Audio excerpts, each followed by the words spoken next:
est-il possible de gérer ses émotions? Quand vous regardez les formations qu'on vous propose, il est beaucoup marqué comment arriver, on va vous apprendre à gérer vos émotions, à contrôler vos émotions. Moi, je vais vous dire que c'est quelque chose qui est impossible et je vais vous donner les 4 étapes pour pouvoir les utiliser. Bonjour, je m'appelle Karine Deville, je suis experte en puzzle d'équipe, c'est-à-dire que j'accompagne des chefs d'entreprise à se bâtir une équipe autonome, une équipe qui va savoir travailler ensemble, que vous soyez là ou pas, pour gagner en sérénité, pour pouvoir être focus sur votre zone de génie et de pouvoir également vous libérer de votre équipe. Et cerise sur le gâteau, de pouvoir avoir une croissance à 2 chiffres au bout d'un an, simplement grâce à l'équipe. Alors comme je vous le disais, gérer, contrôler ses émotions, je vais vous dire, c'est impossible de le faire.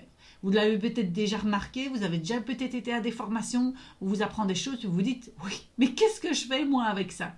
Moi, je vais vous dire qu'il est possible d'utiliser ces émotions. Si je dois faire un flashback, il y a plus de 10 ans d'ici, quand on me posait la question de « Karine, qu'est-ce que tu ressens ?»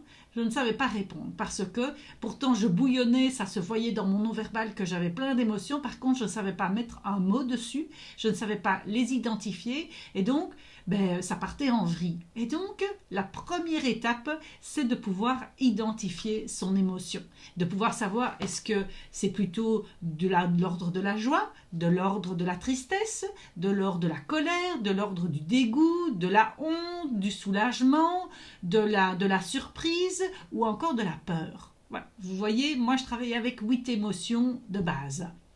Et donc d'abord, qu'est-ce que je vais faire? C'est que pour moi-même, je vais d'abord identifier, mais finalement, dans quelle émotion est-ce que je suis? Et souvent, c'est de retourner, j'ai une première émotion qui vient, puis j'en ai une deuxième que je remarque qui était juste avant. Et donc, je vais essayer de décortiquer ça pour pouvoir en faire quelque chose. Donc, la deuxième étape, ça va être de pouvoir dire oui. C'est vrai que pour l'instant, je suis découragée. Et le découragement, finalement, c'est de l'ordre de la tristesse. Il y a peut-être d'autres émotions, mais je sais que chez moi, c'est vite cette émotion-là qui vient. C'est de l'ordre de la tristesse. Et donc, après avoir mis un mot identifié, je vais dire, ok, je vais accepter d'être triste. Je vais accepter, je vais l'accueillir, on appelle ça. Accueillir la tristesse, c'est-à-dire arrêter de faire contre, arrêter de lutter pour essayer de ne pas être triste ou d'essayer d'être moins triste. Parce que plus vous allez aller contre, plus elle va se renforcer, plus ça va être difficile de sortir de cette émotion-là. Donc qu'est-ce que je fais?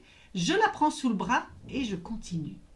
La troisième étape, ça va être de me dire, ok, instinctivement, qu'est-ce que cette émotion essaye de me faire faire? Et donc, si je parle de la tristesse, ça va être peut-être d'être une victime, de pouvoir me dire « Ah oui, c'est toujours sur moi que ça tombe, et ça ne marchera jamais, et je n'y arriverai jamais, etc. » C'est ça que la tristesse m'invite instinctivement à faire. Et donc, c'est de pouvoir le reconnaître. Et la quatrième étape, ça va être de dire « Ok, mais stratégiquement, qu'est-ce que je vais pouvoir faire qui est le contraire ?» Alors, le contraire de la tristesse n'est pas la joie. Le contraire, finalement, de cette stratégie intuitive de me poser en victime, c'est de faire de la place et de me dire, ok, mais là, il est temps que je prenne du temps pour moi. Il est temps que je me remette en priorité pour pouvoir me remplir beaucoup plus de plaisir. Et donc, je vais mettre du rien dedans. Je ne vais pas essayer de combler justement par la joie. Le contraire, ça va être d'arrêter de lutter contre et de faire avec. Et quand on fait avec la tristesse, on fait de la place dans son agenda, on fait de la place pour des choses plus chill, de pouvoir s'arrêter. C'est ça la stratégie qui va permettre de vider la tristesse et de passer à autre chose. Donc ici, je vais vous donner un exemple par rapport à la tristesse, mais pour chaque émotion que je vous ai citée, pour les 8, il y a chaque fois ce processus à faire pour pouvoir voir qu'est-ce que ça m'invite à faire. D'abord l'identifier, et puis alors après de pouvoir l'accueillir, après de pouvoir voir qu'est-ce qu'instinctivement elle essaye de me faire faire, donc le contre, et puis comment est-ce que je peux faire avec, c'est quoi la stratégie qui va me permettre de la vider pour pouvoir passer à autre chose. Et donc, vous n'allez pas gérer une émotion, vous n'allez pas la contrôler, vous allez la vivre pour pouvoir passer beaucoup plus facilement et passer à autre chose après.